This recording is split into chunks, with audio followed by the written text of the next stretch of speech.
Saludos a todos, yo soy Gaspar Betancur y este es el día que se perpetró la matanza de Tlatelolco. El 2 de octubre de 1968, la Plaza de las Tres Culturas en Tlatelolco fue el escenario del acto de represión más grande y enérgico que se haya cometido en nuestro país contra un movimiento estudiantil. La voz de miles de estudiantes que se organizaron para cuestionar las medidas políticas, sociales y económicas del Estado no pudieron ser calladas por las balas del ejército y su eco sigue resonando a través del tiempo.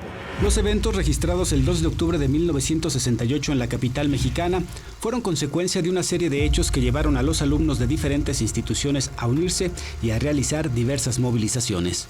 A mediados de aquel año, en el que se realizarían los 19º Juegos Olímpicos en el país, se gestó el movimiento que unió a los estudiantes y que creció hasta contar con la simpatía y el apoyo de la sociedad. Como respuesta a esa represión que tuvimos, para el 13 de septiembre se convoca otra marcha, que fue la famosa Marcha del Silencio, en donde nosotros ya veíamos que el ejército y la policía estaban reprimiendo a todos los compañeros del movimiento estudiantil, y entonces ahí se decidió hacer una marcha silenciosa para demostrarle al gobierno que éramos capaces de organizarnos y ser respetuosos de todo, porque ellos nos acusaban de vándalos, que éramos agentes comunistas y que queríamos impedir la celebración de las Olimpiadas, y la represión se veía ya venir.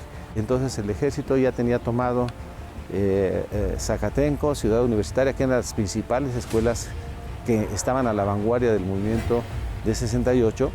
Para estas circunstancias de la represión que se había venido, pues no quedaba otra más que citar un mitin aquí en Tlatelolco, que ya se había hecho en otra ocasión. Estos mítines, ahí estaba la Boca 7, y aquí pues ya se había hecho algún mitin con anterioridad, y aquí se decidió hacer el mitin el 2 de octubre y iba una marcha que iba a salir hacia el casco de Santo Tomás. Luego de esa fecha y ya formalmente unificado, los integrantes del Consejo General de Huelga realizaron en varias ocasiones marchas al Zócalo que eran reprimidas y disueltas con el uso de la fuerza pública. Los intentos por llegar a la Plaza de la Constitución para entregar un pliego petitorio que demandaba la renuncia del jefe de la policía, la indemnización para las víctimas y la liberación de presos políticos, entre otros puntos, fracasaron.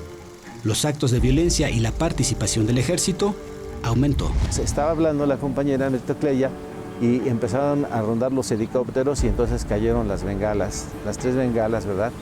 Que fue la señal con la cual los que estaban arriba del edificio Chihuahua empezaron a disparar, y los soldados que estaban aquí empezaron a disparar también a la multitud. Los tanques de guerra pues empezaron a subir, no son tanquetas, ¿verdad? Pero empezaron a subir aquí a la plaza. Los soldados entraron a bayoneta calada y disparando. Y entonces aquí hubo un revuelo muy grande de gente que empezó a correr por todos lados, ¿verdad? Y pues se perpetró un crimen de Estado, ¿verdad? Y un crimen cometido por el gobierno de aquella época, Gustavo Díaz Ordaz, Luis Echeverría, que era el secretario de Gobernación. Y entonces pues esta plaza se tiñó de sangre de jóvenes estudiantes que lo único que querían era justicia. Queríamos justicia, queríamos que se cumplieran nuestros puntos del pliego petitorio, y desgraciadamente pues el gobierno nos dio esa respuesta, ¿no? El 2 de octubre, ante una plaza llena, los oradores del Comité Nacional de Huelga iniciaron el mitin desde el mirador del tercer piso del edificio Chihuahua.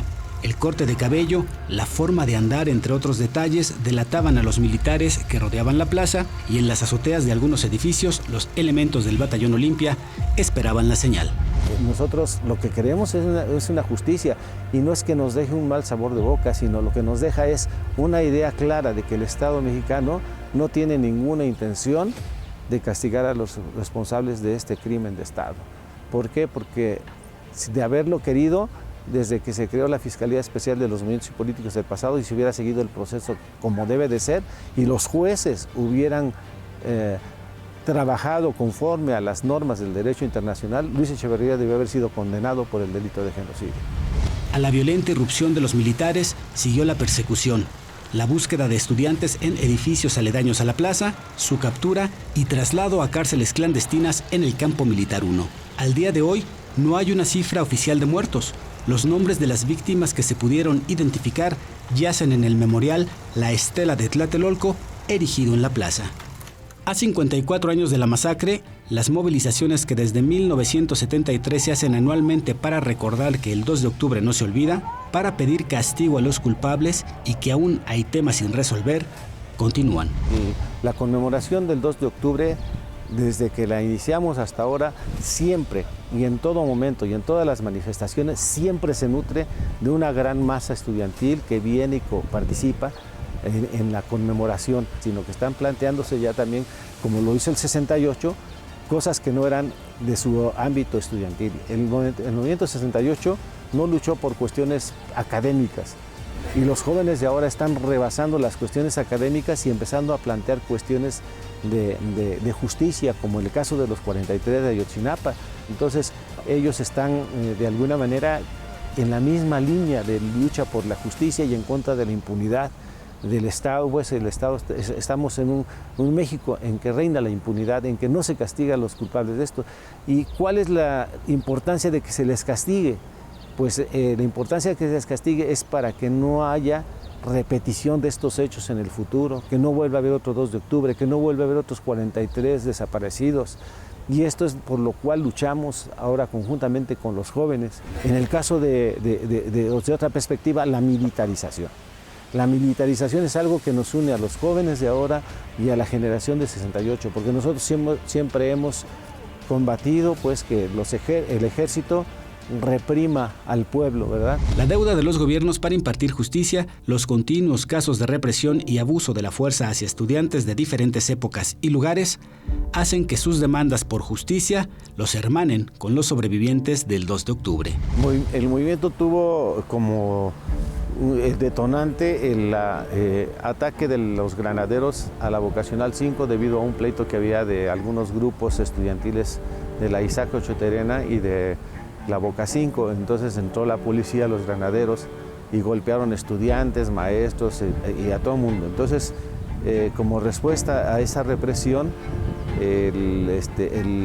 la organización del Politécnico, los compañeros de los comités de lucha del Politécnico convocaron a una marcha para el 26 de julio de Zacatenco al casco de Santo Tomás.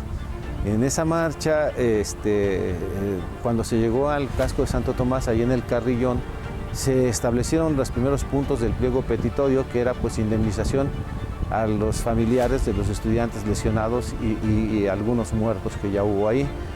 De ahí se vinieron dando una serie de movilizaciones, ¿verdad?, que eran consecuencia de los actos del gobierno, porque el 13 de agosto se convocó a una manifestación al Zócalo, de Antropología del Zócalo, ya con un pliego petitorio y ya constituido el Consejo Nacional de Huelga.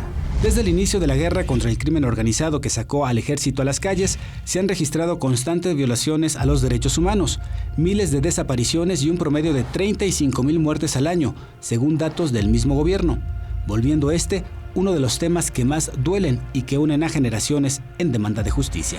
Sobre lo que sucedió aquella tarde, noche y madrugada del 2 de octubre del 68 en la Plaza de las Tres Culturas, hay libros, películas, decenas de investigaciones y cientos de entrevistas. Sin embargo, trascendiendo a la tragedia, está aún vigente el mensaje de esa generación.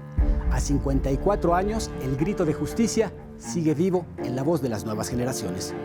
Yo soy Gaspar Betancourt y esto fue el día que se perpetró la matanza de Tlatelolco.